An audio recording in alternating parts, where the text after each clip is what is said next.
Hello and welcome to the Experiencing Love podcast. I'm your host, Philip Jocks, and I'm so glad that you're here. Today I'm having a much better day. Much better than I've had over the past couple weeks, I would say. Overall, the past couple weeks have been pretty great regardless, but today was just the type of day where I looked back on the last few weeks and specifically the things that weren't working for me. The habits that weren't serving me and the patterns that felt like were just holding me down. And I spoke about them and I got help. I got help with strategies and different methods for how I could think differently about all of this. I've been having some difficulties around managing binge watching. I could do with anything from YouTube to movies to TV shows. It's all the same to me in that I will find myself watching until hours go by and I'm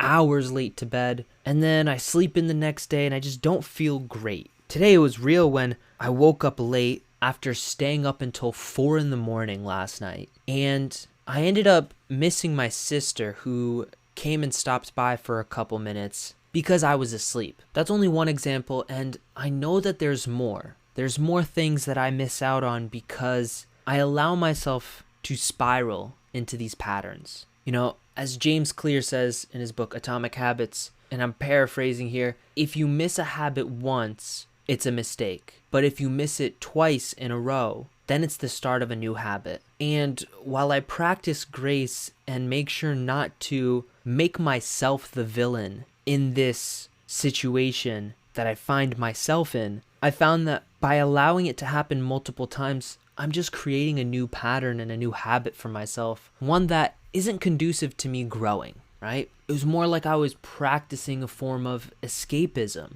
and trying to take care of myself. So anyways, I got help from one of my mastermind groups. We were having our bi-weekly meeting today, and it was fantastic because right at the start of the call, I just made sure to say, hey guys, I'm dealing with this challenge and I would love your support. I would love your help. And just like that, I had 4 incredible minds working together to come up with different solutions to this challenge. One of the things I have to do as my own little homework, my own little self-work, I could call it, is to become more clear about what I get out of binge watching, especially emotionally. The emotional part is important because this isn't a logical problem. It's not a strategy problem. Because logically, I know I shouldn't be doing the things that I'm doing. So if it's not logical, it's emotional. And my lack of clarity on the emotional side could be the reason as to why it's been difficult for me to stop. Change can usually be easy for me so long as I'm really clear on it and I understand it. I understand why I need to go from the old to the new. Part of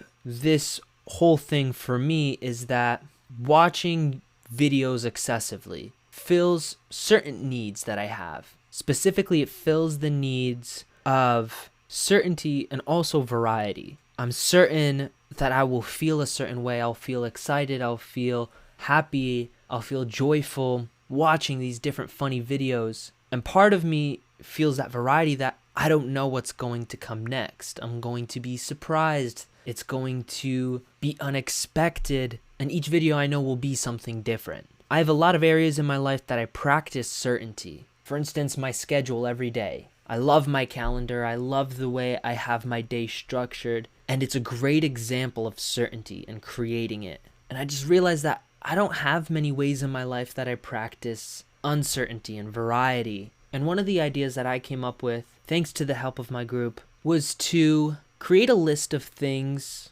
that are different. For me, it's a list of activities. Some of them are smaller, some of them are larger, but they're all things that interrupt the pattern of my day-to-day. And I wrote them on little pieces of paper and put them into a hat because another focus is to really make more intentional time separating myself away from a screen. That means at night, I'm not watching anything, and in the morning, I'm not looking at my phone for a few hours. I realize now that I can spend a few hours in the morning just fully off my phone, off my computer, because there's so many things I do in the morning that just don't require a phone to be there. So I don't know why I have it near me, other than a reminder of technology and using it. So I have this list of things in a hat, and anytime I feel that sensation, I feel that feeling of needing variety, I can walk over to that hat, pull something out, and do whatever comes out. And I see myself continuously adding stuff to the list, making the hat more and more full of different activities that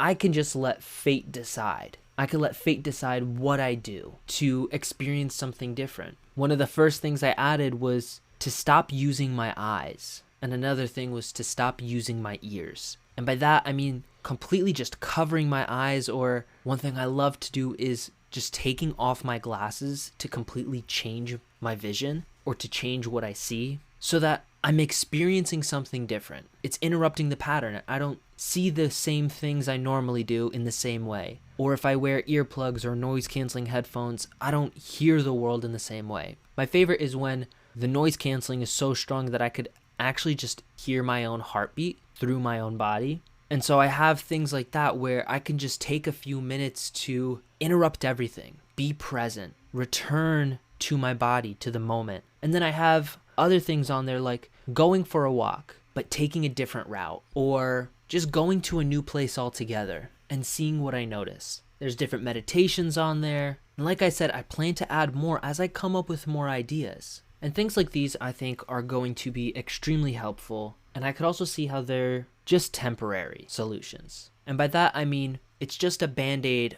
on a larger wound. And I need to get to the core as to why I've been feeling the way I've been feeling and been reacting the way I've been reacting. Me binge watching and spending hours watching all these videos is a very, very old pattern, one that always brought me comfort. I used to do it a lot when I was back in high school. And back then, it was like the peak of me feeling depressed and anxious without knowing it was depression or anxiety. And I found myself watching for 7, 8, 9, 10 hours a day, or playing video games for that long, because I knew those things helped me feel better. So I know why I return to those things, in that it's a deeply ingrained muscle in my body. And one of the things I have to do if I want to really stop it is define what my compelling reason is to change. What's the real reason that I'm doing this? Like, why am I doing it? And going deeper and deeper and deeper, at least 7 layers deep, until I get to that emotional answer. And from that emotional answer, I can choose a compelling reason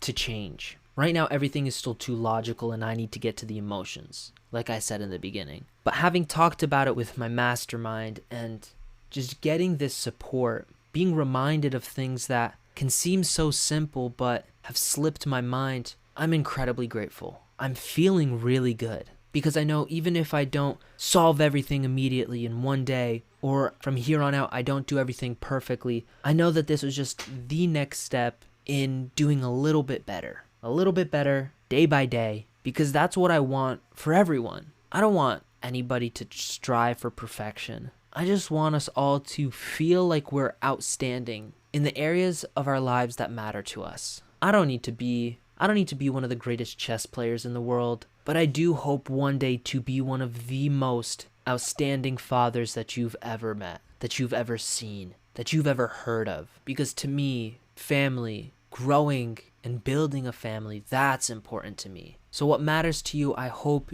you strive for being outstanding in those areas. I know to reach everything that I want in my life, this is just the next step to get there. So I'm going to go take those steps, and I'm going to enjoy them. And in the meantime, I hope you have an incredible rest of your day. Remember to always fill up with the love, and I look forward to seeing you in the next one. I love you.